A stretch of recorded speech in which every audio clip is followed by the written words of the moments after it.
नमस्कार, आदाब, सत श्री अकाल, जय भीम, जोहार। मेरा नाम है नवीन कुमार। क्या प्रधानमंत्री नरेंद्र मोदी, क्या भारतीय जनता पार्टी, क्या एनडीए की सरकार भारत को चीन बनाना चाहती है? यह सवाल इसलिए उठता है कि अचानक से एक गाड़ी पूर्व राष्ट्रपति रामनाथ कोविंद के बंगले की तरफ मुड़ती है। उस गाड़ी से भाजपा के राष्ट्रीय अध्यक्ष जेपी नड्डा उतरते हैं और इसके थोड़ी देर बाद पता चलता है कि पूर्व राष्ट्रपति रामनाथ कोविंद को one nation one election committee का अध्यक्ष बनाया गया है। पहले तो यह अपने आप में एक नई परंपरा है, क्योंकि पूर्व राष्ट्रपति आमतौर पर कोई भी पद नहीं लिया करते।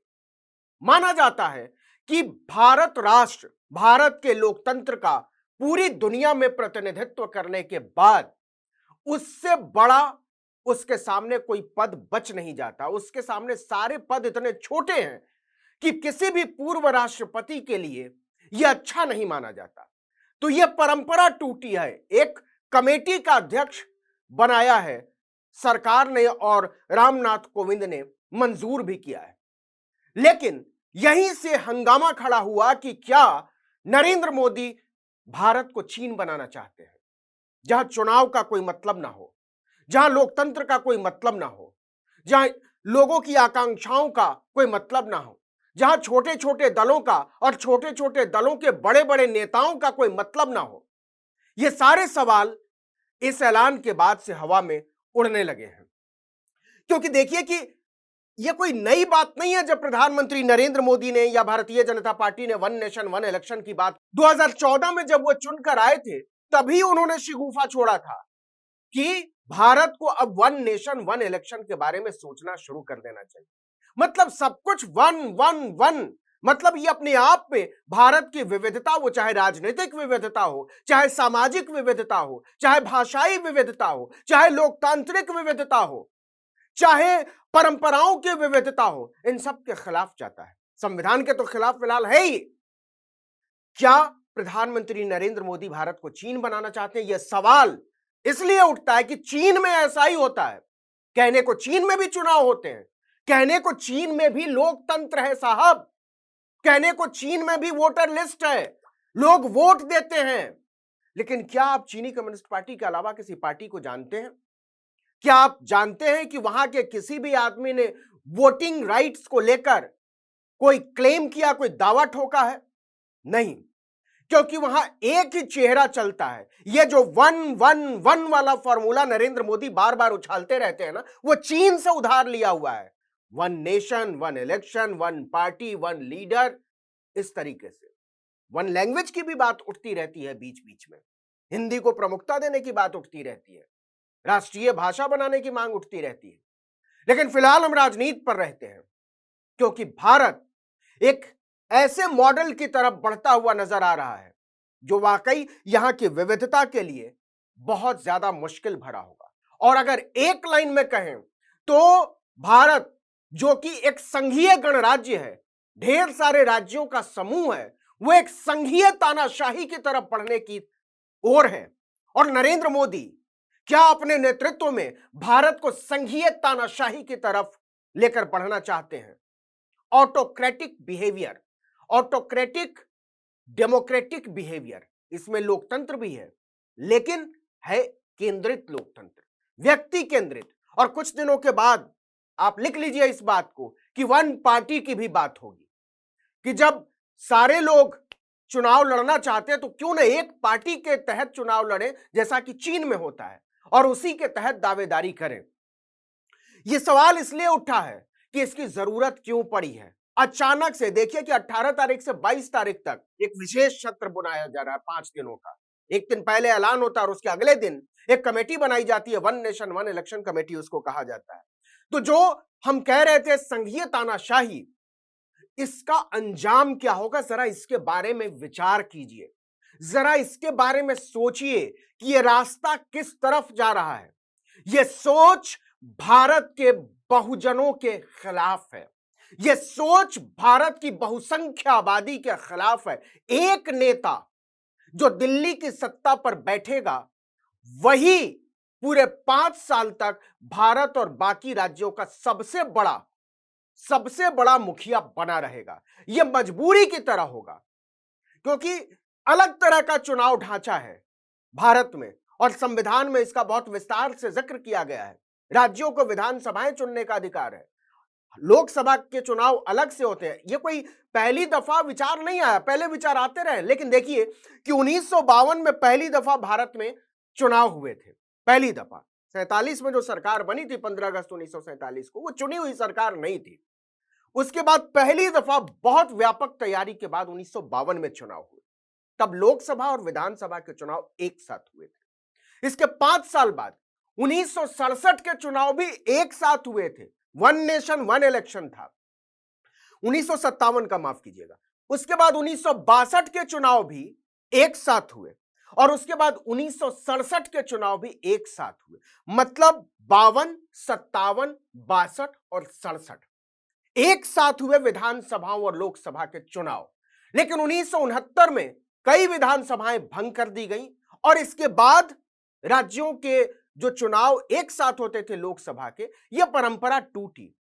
इसके बाद बहुत सारे बदलाव हुए हैं भारत में, और इसमें से कई बार ऐसा हुआ है कि किसी एक दल या एक गठबंधन को बहुमत न मिलने की वजह से बहुत कम समय के लिए सरकारें चली हैं, गिरी हैं, उसके बाद फिर चुनाव हुए हैं, राष्ट्रपति शासन लगा है, कई बार पुरानी सरकारें वापस लौटी हैं नए गठबंधन के साथ।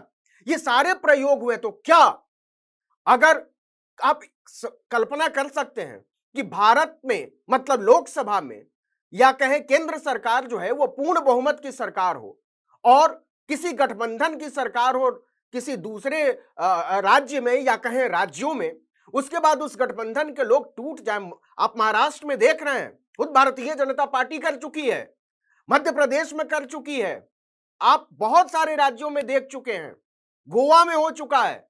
तो सवाल है कि क्या अगर गठबंधन बदल जाए, अगर दल बदल कानून जो है मानते हैं, तो क्या गठबंधन बदलने से सरकारें नहीं बदलेंगी?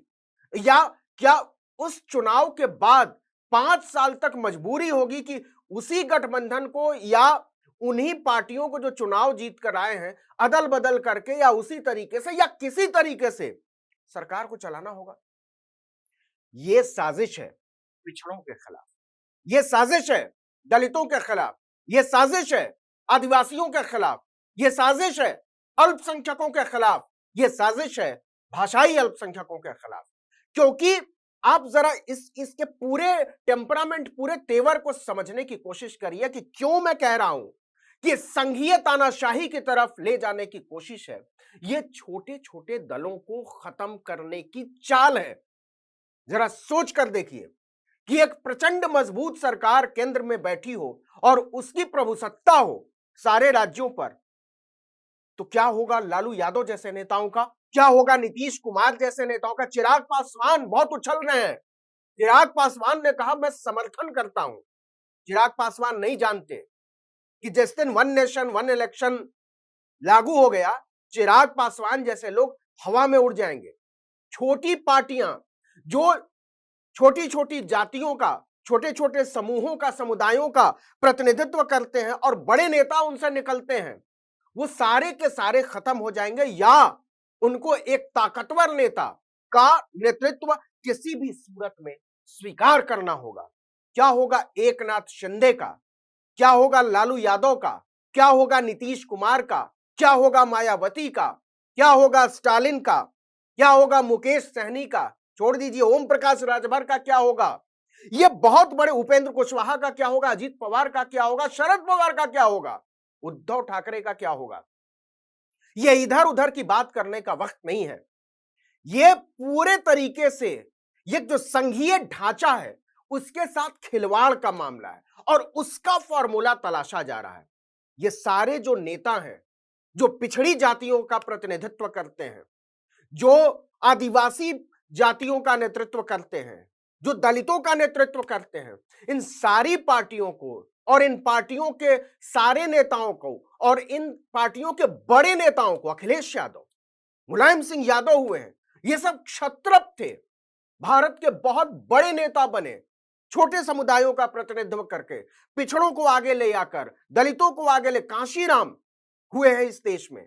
तो क्या होगा इन सारे दलों का, क्या होगा इन पार्टियों का, इस पर सोचने की जरूरत है। और यह बहस केवल राजनीतिक बहस नहीं है, यह बहस जनता के बीच जानी चाहिए, क्योंकि जो लोग इससे हाशिए पर आएंगे वो लोग कौन होंगे, वो लोग किस तबके से आएंगे, और उन लोगों का राजनीतिक हिस्सा कहां बचेगा, इस फॉर्मूले में, वन नेशन वन इलेक्शन के फॉर्मूले में, इस पर सोचने की जरूरत है। और भारत में यह चर्चा चल पड़ी है। मुंबई में बैठक के बीच, इंडिया गठबंधन की बैठक के बीच वहां से बयान जारी हुआ है कि यह इंडिया गठबंधन का जो पूरा तेवर बदल रहा है और उसका दायरा जो बढ़ रहा है, उसको किनारे खिसकाने के लिए, ध्यान भटकाने की यह कोशिश है। और इसी के लिए संसद का सत्र बुलाया गया है। उस संसद के सत्र में कुछ भी हो सकता है। उस संसद के सत्र में कहा जा रहा है कि महिलाओं के प्रतिनिधित्व को लेकर कोई बात हो सकती है। उस कहा जा रहा है कि इसमें जो है यूनिफॉर्म सिविल कोड लाया जा सकता है। कहा जा रहा है कि वन नेशन वन इलेक्शन को लेकर कोई चर्चा हो सकती है। बहुत सारे मुद्दे हैं कि इस पर बात होने की संभावना है। ओबीसी का जो है वो डीक्लासिफिकेशन किया जा सकता है, उनको अलग अलग वर्गों में बांटा जा सकता है, ये सब हो सकता है। लेकिन सवाल है कि 2024 से पहले ही क्यों? जब 4 राज्यों में, 4 बड़े राज्यों में चुनाव होने वाले, उससे पहले ही क्यों? क्या नरेंद्र मोदी घबराए हुए हैं? क्या परेशान हैं? क्या उनको अपनी सत्ता खिसकती हुई नजर आ रही है, जो इसके लिए उनको एक कानून बनाने की जरूरत महसूस हो रही है? और ऐसे आनन फानन में ये सारे सवाल हवा में हैं।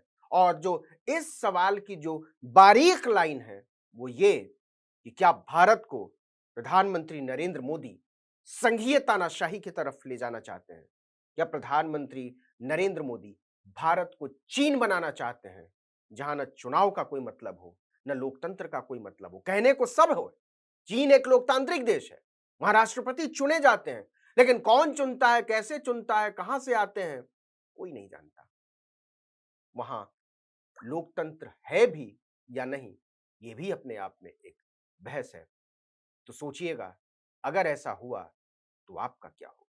इस वीडियो में इतना ही। लेकिन अगर आपने आर्टिकल 19 इंडिया को अब तक सब्सक्राइब नहीं किया तो फौरन कीजिए, बेल आइकॉन दबाइए, घंटी जैसी आकृति लाइक कीजिए और कमेंट करके बताइए हमारा वीडियो आपको कैसा लगा। यूट्यूब पर देख रहे हैं तो हमारे चैनल को सब्सक्राइब कीजिए, फेसबुक पर देख रहे हैं तो हमारे पेज को लाइक कीजिए, इंस्टाग्राम पर हमें फॉलो कीजिए और हमारा ट्विटर हैंडल है article19_India और मेरा ट्विटर हैंडल है नवीन जर्नलिस्ट। आप मुझे भी फॉलो कर सकते हैं। नमस्कार।